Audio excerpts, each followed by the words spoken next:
This past weekend was very disturbing for the holders of cryptocurrencies, particularly Bitcoin and Ethereum. Both of the currencies crashed over the weekend. Bitcoin fell to around $1,863 and Ethereum to around $133 over that weekend. That's 38% and 67% of their all-time highs, respectively. Bitcoin in particular suffered heavy losses since hitting a high of $3,108 on June 2nd. But on Monday, Bitcoin had recovered slightly to about $2,129, and Ethereum also rose to about $176.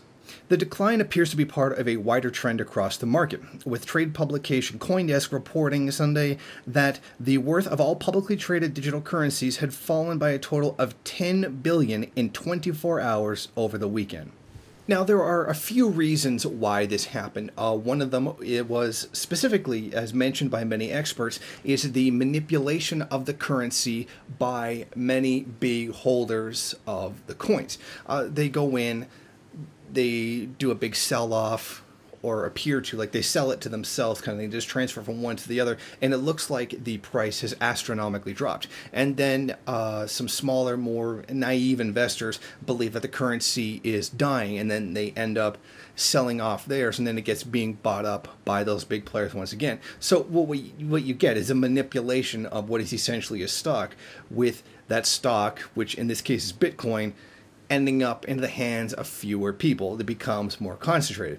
And this is the kind of thing that I actually predicted would happen in my book several years ago.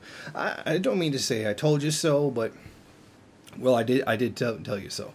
I said that the fact that Bitcoin is so unregulated is a problem in and of itself. This is why real capitalist economies, actually existing ones, regulate their currency to such a great degree, because this kind of ridiculous instability is bad for business. Now, that's not what Bitcoin faces. Bitcoin isn't only in rare cases is it actually used for transactions. Day to day, it's treated as a stock.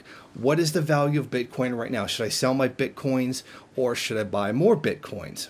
I mean, was also laid out in my book that Bitcoin would not really serve as much of a medium of exchange, but rather as a store of value, one that would be traded very much like a stock. So in the end, I was right.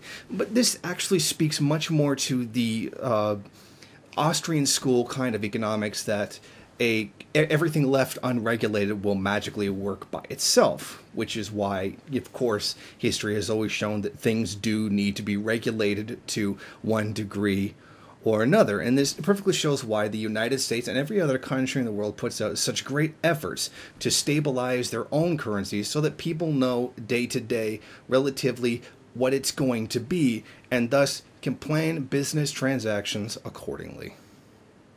Thank you for watching. If you like this program, then please head over to my Patreon page and set up a monthly donation. It's your donations that keep this program running. Also, if you would like, please rate, comment, subscribe, and share in various social media.